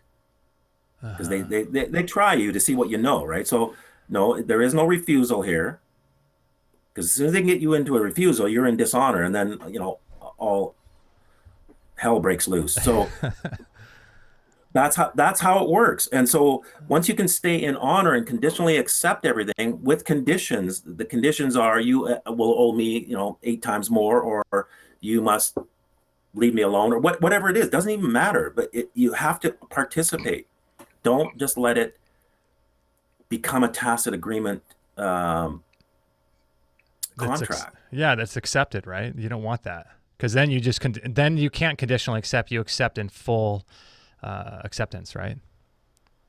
Well, they can move on according to their terms, and then if you start complaining after the fact, unless you do it the correct way, you can reverse just about anything. But it's better to deal with stuff at the beginning. Like if you get a summons to court, challenge the summons, and you're allowed to. And you can challenge anything. There's an old writ from the common law called quo warranto, which means by what authority? Can you please show me by what authority you're telling me to do this, that, and everything else, or that I owe you this, or whatever it is? So there's numerous things you can use, but all I want to get across to people is you're less likely to win inside the jurisdiction that you're in than if you go up above it. And the higher up you can go, put it this way, if you could go to Almighty God, the Creator, however you understand Him to be, or her, or whatever it is, I don't want to get into all that, but if you go there, who can get above that? Yeah, no man, right? No. Man's laws become irrelevant. So do you have paperwork that you allow people to modify for their own issues? Or how does your No, system work? our system is we are going at 4 agendas that pretty much affect everybody. We've like it's beautiful when you see it, but in some way, one of these 4 agendas is going to touch and somebody where they can see it and it's bothering them. And Mm-hmm. so these particular things are, I'll just describe them. They are military in fact, but they are moving commercially. They're military in scope, but they're moving commercially in fact. Mm-hmm. So it's a military move, but they're not using military means. Like it's not coming from a standing army or military in any way. It's coming through commercial means. So this last attack, and I believe it's the last one, is coming commercially. And I went through what I went through, and it was horrendous. But just through providence, however you understand all that, I went through an experience, and then I was asked to help on this, and I could see it because I understood what was going on, because I could see it, because I understand it. And that's how this kind of came about. I had to go through a real horrible time in order for me to be able to see what they're doing. So what I'm explaining to you is that if this is a military move that's moving commercially, therefore you can use commercial means on it. Mm-hmm. And so that's what we're doing. Our contracts are for those particular things only. And we offer that so for people to use, but you have to use it as written. We don't, I got to be careful how I say this. We obviously can't stop anybody from changing something, but we don't like, there's not it's not, the way it's given to you is not in a way that is easily modifiable. Oh, I see. So yeah, it's not to be changed. And there's reasons for all that, because as you said, things have to be tight. And because I went through a lot, and I went through the hard way, I know I've fallen for some of the tricks and paid the price. I know pretty much all of their tricks. Maybe not, but I know a lot of them. And so this is written in a way that somebody with zero knowledge, lowest common denominator, can issue this paper just by signing it, and it has all the safety valves written in there. Do you think there's any issues, or not issues, what would be the right word? Is there any precautions that someone might want to consider when submitting paperwork like this, in the sense that you've helped thousands of people around the world with this kind of thing, and they're getting sort of hip to the style of paperwork that you're submitting, so they're coming up with solutions to counteract? Or do you need to continually make your contracts tighter and better so that they don't get wind of what you're trying to do? Did I state that right? I you probably didn't say it right, but I know what you're talking about. It's written because it's jurisdictional, and the jurisdictions are described. And so, and we limit the jurisdictions, and you can do that in a contract. So statutory stuff doesn't count. Courts don't count. Law merchant counts, and then biblical principles count. That's where we're operating. And the people that are signing this don't have to know all that. Okay. They don't have to have studied everything. It's already in there. So, but I can tell you who does understand it is them at the top of the pyramid. Yeah, for sure, right? The bottom of the pyramid, they don't. They just think it's all hogwash and bunk. But it's the top from this. Yeah, it's fascinating. They really know because they're masters at contract, right? So they know. They know when they've been duped, or not duped, but where they've been trumped. Like they're stuck with their own stuff. Yeah, we're calling their bluff, right? Yeah, And fascinating they, stuff. One final question that I have that I think might be relevant is that, like, I recently did some videos for our premium membership, our Extreme Health Academy, for people that are in like a divorce or separation type scenario with their children, and one side, like maybe the wife or the husband, wants the kids to get vaccinated, and there's this big contention. And so I did some videos about some ways to counteract the damaging effects of the vaccines, right? So what you can do leading up to a vaccine as well as afterwards, and entire protocols for how to deal with if you have to get your kid vaccinated. So what I'm wondering is, in the case of a divorcing couple, in that scenario where one of the parents wants to vaccinate and the other one doesn't, and they're listening to us talk, are there options for either side that wants to protect their children from vaccines, do you think? That's kind of a tough one, huh? it is very tough, and it's situational. So, I mean, I know what I would do based on, the people involved. But it would be on a case by case basis on that, as to what to do. That's a tough one when parents don't agree, and but you can still go at you know, you can make so the doctor doesn't want to do it, or but then there's just another doctor, right? So that one's a tough one. Yeah, that's challenging because you're not in full agreement on the side of the parents over a product, which is their child, right? That's tough. Yeah. Yeah, I wonder.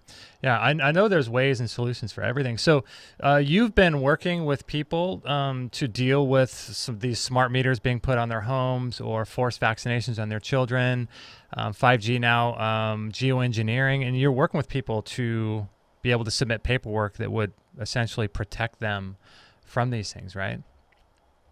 Yeah, so we've been working diligently trying to get a website that could handle the volume. And so we're just at the opening stages. So the smart meter one has gone out more organically. And so we're just working on automating the system so that there's less mistakes on the paperwork. It's not that difficult, but we're just dealing with a wide variety of people at different levels of understanding and education and abilities. And so we have had some mistakes, and so we want to minimize that so that there's not a lot of, correcting and Back and that kind of forth. thing. Yeah. Yeah, and we also want to be able to record everything, track everything, because as we did it organically, the paper was just going out there, and groups were starting up, but we had no idea how many or how much value in the paperwork or anything. So we're going to have all of that recorded going forward. So we should be open. We just need a little bit of funding to for some programming, etc., just to get out the gate, and then should be within weeks.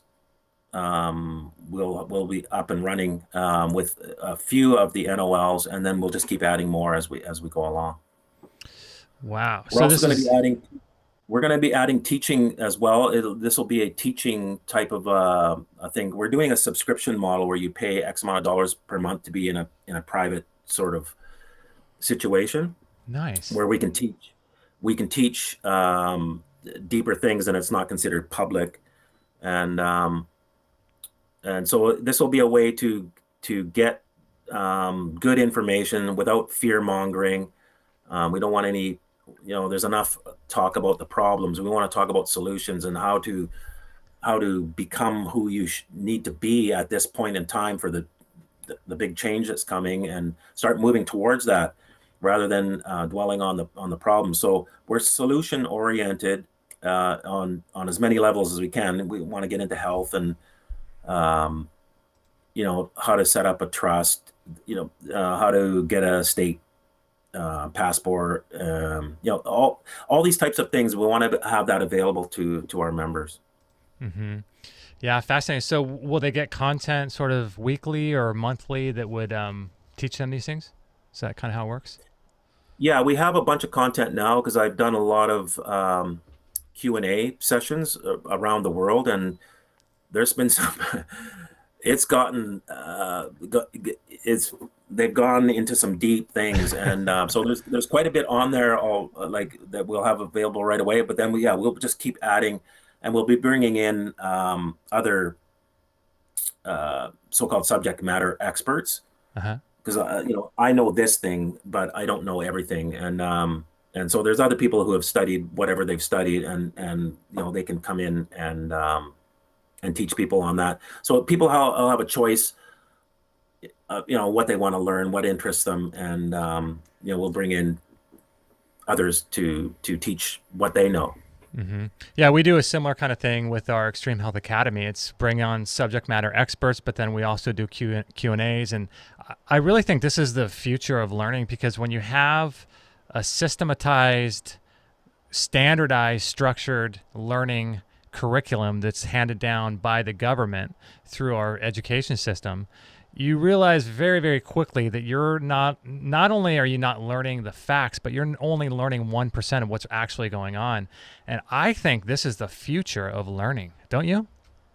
Yeah, we need to get stop taking the blue pill or whatever it is, and get the red pill, like get to the truth. Like I said at the beginning, a famous man said, "You will know the truth, and the truth will set you free."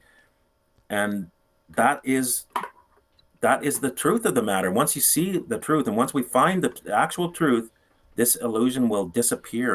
The reality will not allow it to function. So true. The Wizard of Oz will no longer be the Wizard of Oz. Now I see what it is. It's a projection of a guy standing behind a curtain. I can never go back to believing that thing is actually the Wizard of Oz. That's so true. Going back and realizing what you used to believe.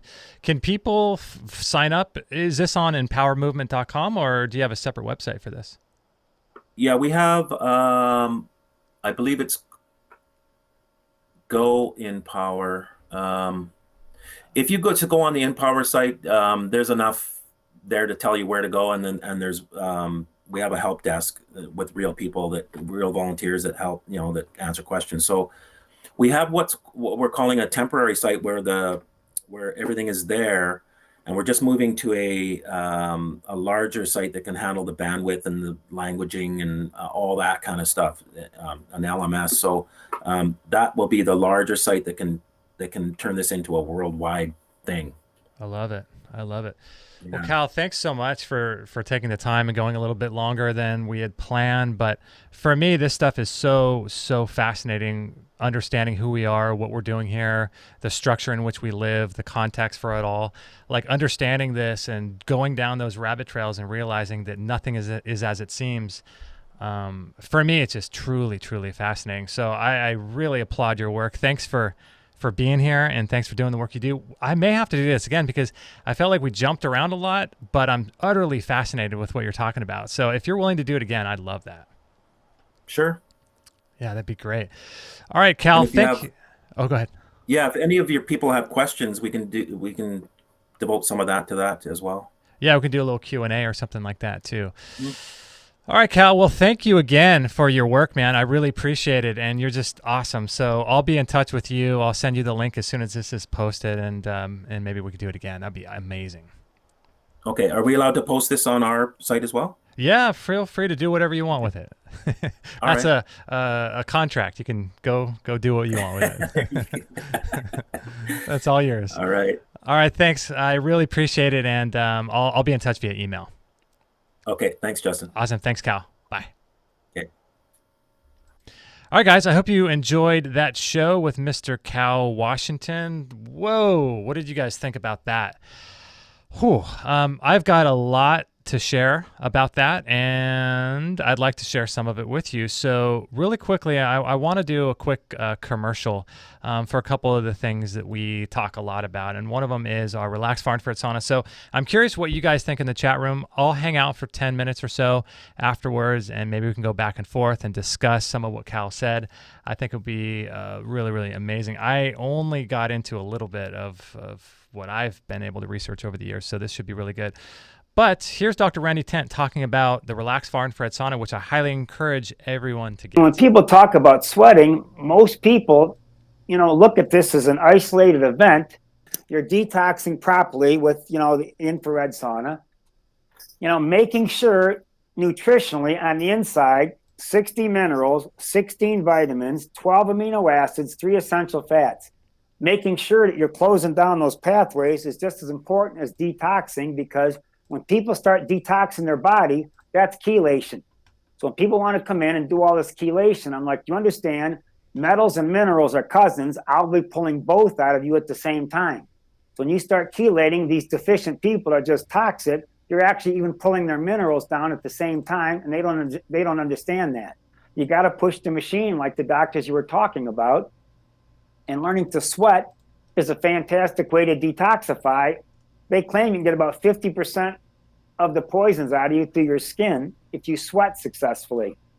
And with your, you got a very intelligent client audience here. And the more fat you got, the more places you have to hold stuff. You want to try to get as much fat off you can because you don't store stuff. I wanted to go to the bathroom and show my steel cylinder. I'm going to use a steel cylinder as much as I can because I don't want any more plastic than I have to. And people can talk about a safe plastic, and I understand there's safe plastics, but I don't know if that safe plastic was sitting out in the sun, because I can taste some of that plastic that sits in the sun and it tastes funny. We gave plastic to our kids, plastic pacifiers to our kids, plastic bottles to our kids. Mm-hmm. Yeah, plastic everywhere. And aluminum lined juice boxes that I've seen on the kids. That's Dr. Randy Tent from diversehealthservices.com. He's a real fireball. But yeah, I really recommend you guys look into bringing one of these saunas into your house. Turn your home into like a healing space, and these things are awesome, the Relaxed Far Infrared Sauna, because they're portable. You can break them up or break them down. You can set it up. You can loan it to a friend. You don't need to knock out a whole wall for it. It heats up right away, so you don't have to preheat these things. It uses far infrared technology and light to penetrate and oscillate your fat cells, which stores all of these toxins, and then you're able to sweat these out through your skin. And they've actually done testing where they're showing heavy metals and chemicals coming out of people's skin through the sweat. And so sauna therapy has been used, for thousands of years. I can't recommend this enough. I do it probably 4 to 5 times a week. And I did it last night. It was like 11:30 at night, and I was falling asleep in there watching a documentary, but I figured I had to get it done. And it's just a truly, truly amazing piece of equipment, and I cannot recommend it highly enough. We have 3 options on our website: United States or the continental U.S., or the contiguous, I should say, is the correct way to say that, contiguous, Alaska and Hawaii, and then the rest of the world. And so you can order on biocharge.me, and I highly recommend checking that out. Really, really a great thing to bring into your home. And then also I wanted to tell you guys too about these blue blocking glasses. You've probably seen, if you're watching me live now, I'm wearing these weird blue blocking glasses. And here's Dr. Sam Byrne talking a little bit about those. You've got the optical systems you're looking through, and then, as you say, the screen time. When people use their digital device at night in dim light, the pupils dilate more. And so more of that blue light is going to get in because of the dilated pupil. But they're not using blue blockers, and they're not, doing eye supplements or eating foods that protect their eyes. So this blue light, it's a chaotic, very fast wavelength. It's going to damage the tissue in our eyes. No question about it. It's really critical. The lens of our eye, our original hardware, has a pigment that blocks the damaging blue light. But those plastic lenses that they put in the eye do not have the pigment that blocks the damaging blue light. So when people get the cataract surgery, then they're more susceptible to getting macular degeneration because that blue light can damage the macula. So they need to wear blue blocking lenses and protect their eyes, because these plastic lenses leave you wide open to be vulnerable to get the damage from the blue light. We're not sleeping well. We're exposed to all this blue light.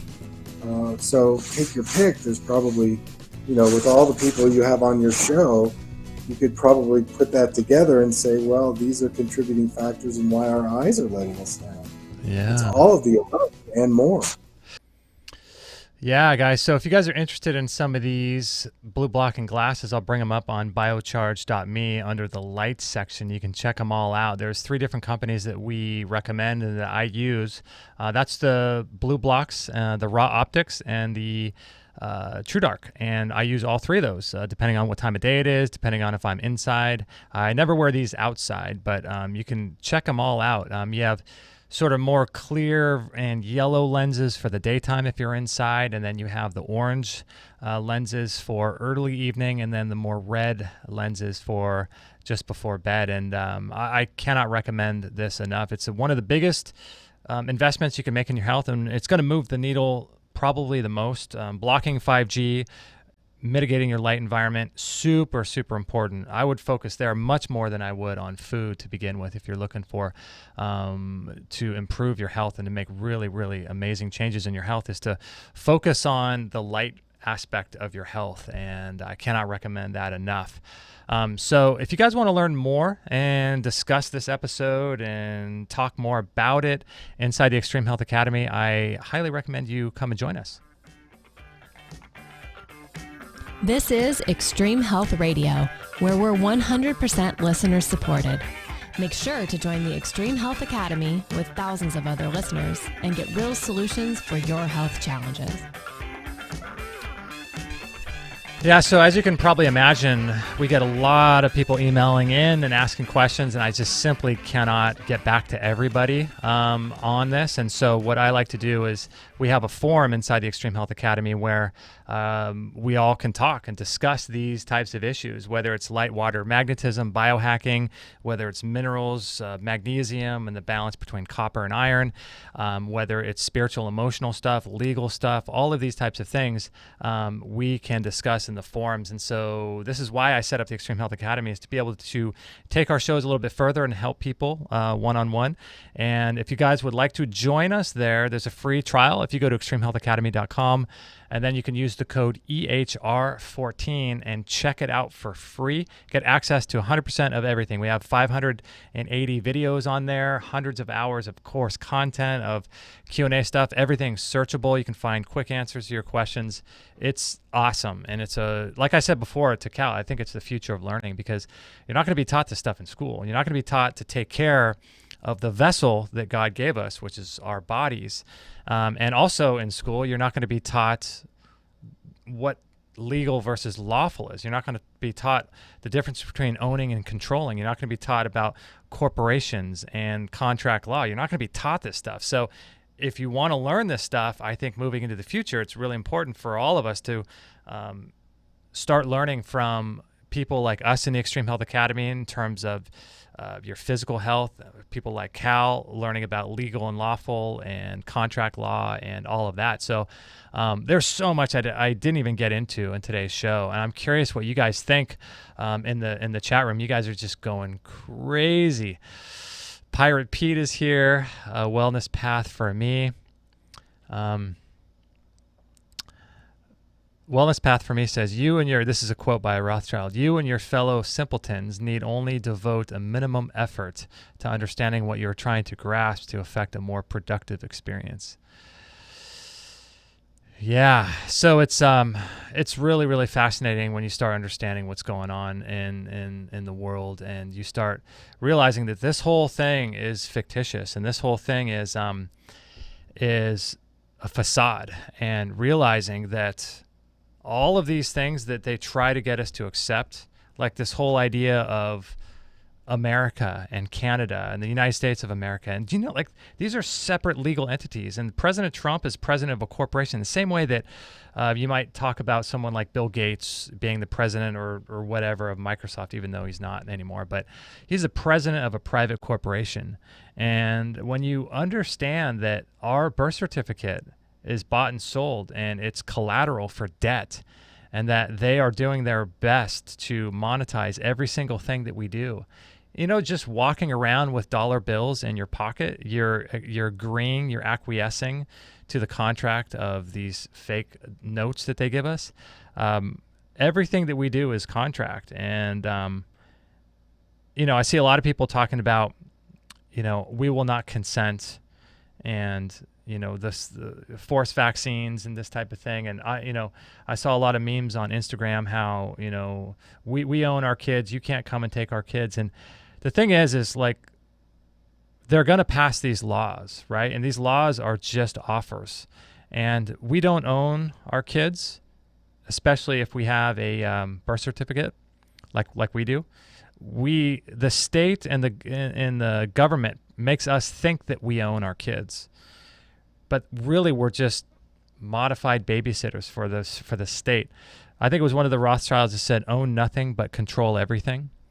And that's the thing. If you think you own stuff, I mean, just try not paying your property tax on your home. Say you paid your home off. Try not paying property tax, and you'll find out real quick you don't own your house. Or if you think you own your car, see how quickly they can repo your car. We don't own these things. We in the technical sense, we may own them, but we don't control them, right? They control these things. And the same is true with our bodies. We don't even own our bodies. They own, because they can put us in prison anytime we want through contract. And so this is the thing, that like, we are living in a system that we know nothing about. It's like it's like the analogy I gave during the show about the basketball. Like we're being put on a basketball court with a blindfold on, not even told that we're on a court, not even told who we're playing against, and expected to operate and expected to build a life for ourselves, not even understanding where we are, who we are, what we're doing, or where we're going. Like, it's crazy. It's crazy. It's crazy. And this is the system that they have us believing, like this idea that we can vote for a president and he's going to somehow change our life. We can do all these things, and it couldn't be further from the truth. So we need to understand really how much power we actually have, and we need to understand the value and the importance of understanding, standing under, taking responsibility for the situation that we're in. And that's what I love about Cal. Is like, he talks about this, and it's ultimate responsibility, right? We are responsible for how our lives turn out, and understanding contract law. And it's, for me, this is a rabbit trail that basically, it opened up my eyes so much, because when I understood, like I said during the show, that, hey, we can prevent, reverse, and overcome cancer naturally without chemotherapy. Like, for like the way my mind works is, I think like, okay, if that's possible, then how come all these people are going through chemotherapy? Then you start thinking, okay, so do doctors realize this? And then you start hearing stories of how doctors don't want anything to do with this. They don't want to hear about any of this. And then you start sort of scratching your head and trying to wonder why doctors don't want to know about it. And then you start looking at the education they received. Why doesn't a doctor want to know how I cured a cancer naturally without chemotherapy, drugs, surgery, or radiation? Why wouldn't a doctor want to know that? What's going on? How was a doctor educated? Then you start understanding, wait a second, a doctor was only given a couple hours of nutritional education during his residency. Wow, only a couple hours? He was taught more biochemical analysis and how drugs and pharmaceuticals interact with human biology. Okay, why are the doctors taught that? Okay, do those things actually work? Does it actually work to give someone drugs and forced vaccinations and heavy metals and pharmaceutical? Do those work? So then you start like going down these rabbit trails and say, wow, this is really opening up a whole world of nefarious and scary but bizarre inner workings of how our society actually works. And so it's, to me, it's just fascinating when you start understanding that we're truly are living in a matrix, and everything you see is not real. Everything you experience is not real. It's all fictitious, and everything is a contract. Everything is an offer. Wow, it really opens up, and you start looking at things with a completely new understanding. And that's why when you start looking at health, for example, like I did with my mom and going through cancer, or you start looking at contract law like Cal was doing with his divorce, everything starts crumbling and belief systems are shattered. The more you look into different sort of industries, or the more you look at different aspects or areas of life, like different aspects of life, you start realizing they all operate the same way. And you're seeing a pattern with this.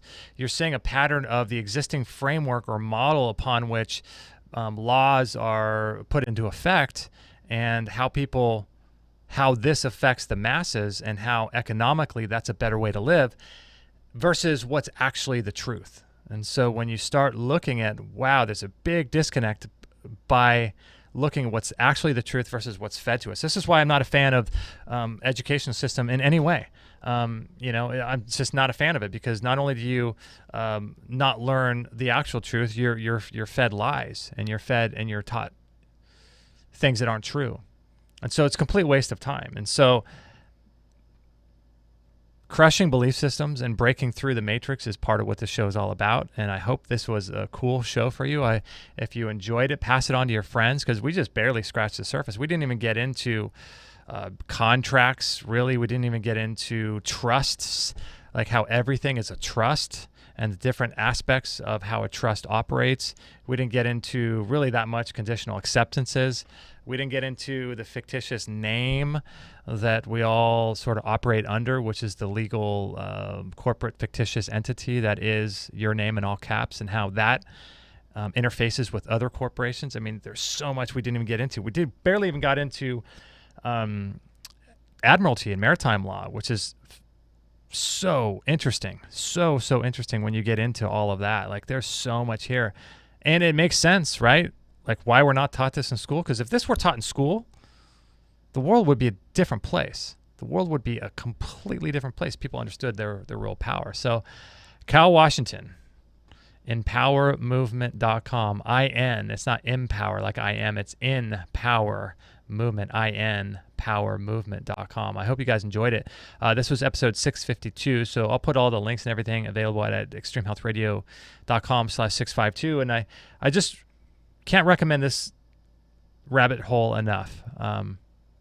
It's well worth it. It's well worth understanding, and I highly recommend learning more about this in any way you possibly can. But one caveat I want you to sort of take with you is that, like I mentioned during the show, this is a beautiful system that we live in, even though it's oppressive and even though it's been hijacked.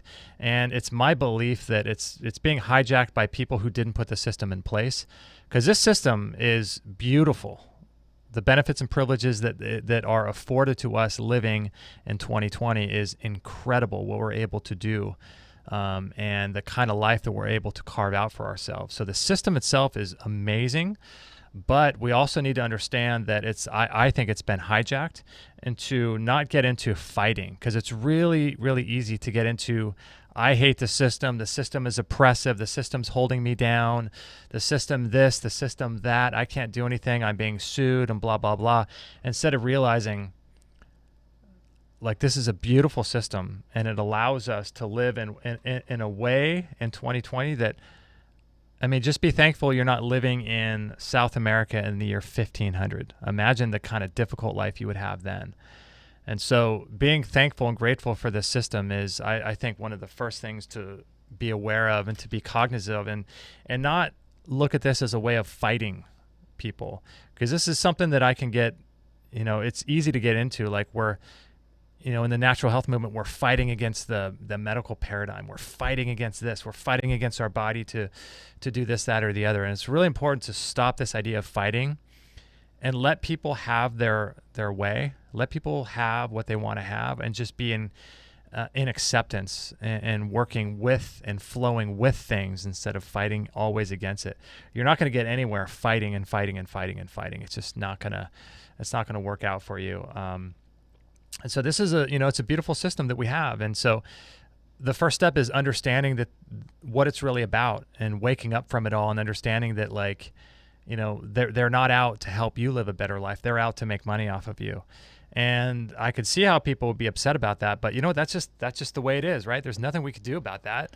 It's just the way it is. And so when you understand that, and that means standing under, taking responsibility for, we had some responsibility in the creation and the existence of this, it's awesome. right? Like we get to go in a car and to use this fictitious entity that I have called a birth certificate and a driver's license and a passport to be able to go to different parts of the world. Like there's nothing to fight about, right? So, but we also need to understand that we have unlimited power. Like the ability to contract represents so much economic interest and so much potential profit that is incredible. And we're living in awesome times, no matter how much of this crazy coronavirus thing that we're hearing about, no matter all of that, like we're living in an amazing time. So I hope you guys enjoyed this show with Cal Washington. Check him out, empoweredmovement.com. I'll put a link to it at extremehealthradio.com/652. And if you want to continue the conversation about light water magnetism, about biohacking, about spirituality and how that's the real cause of all disease, about magnesium and iron and polyunsaturated fatty acids and all these types of things that we cover on the show, come join us in the Extreme Health Academy.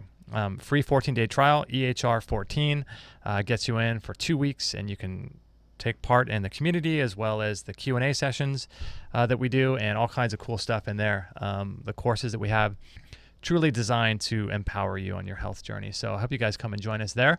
Love you guys so much. You are amazing. Thanks so much for being here. We're going to do another show on next Friday. So what we're doing is every Friday we're going to do a live show here on YouTube, Facebook, and things.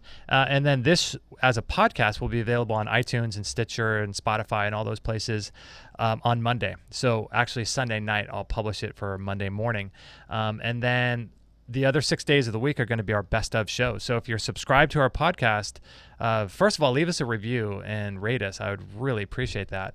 But also, you're going to get access to 7 days a week. So if you find interesting episodes from our best of series in the past 6-8 years, you'll be able to get access to that. So I truly appreciate you guys. You guys are awesome. Thank you so much for just being a part of our podcast. I know that you have a lot of different podcasts you can listen to, so I really appreciate that so much, and you guys being a part of all that. So we couldn't have done this without you. So we appreciate you all so much. We love you all. Thank you very, very much. And we'll see you next Friday at 10:45. Tag a friend and share the show if you can.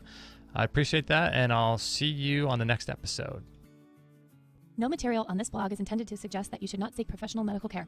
Always work with qualified medical professionals, even if you educate yourself in the field of live food, nutrition, and alternative medicine. I'm not a doctor, nor am I offering readers medical advice of any kind. None of the information offered here should be interpreted as a diagnosis of any disease, nor an attempt to treat or prevent any disease or condition. While information in this blog is discussed in the context of numerous conditions, it can be dangerous to take action based on any information in this blog or to start any health program without first consulting a health professional. The content found here is for informational purposes only and is in no way intended as medical advice, as a substitute for medical counseling, or as a treatment/cure for any disease or health condition, and nor should it be continued as such. Always work with a qualified healthcare professional before making any changes to your diet, prescription drug use, lifestyle, or exercise activities. This information is provided as is, and the reader/viewer assumes all risks from the use, non-use, or misuse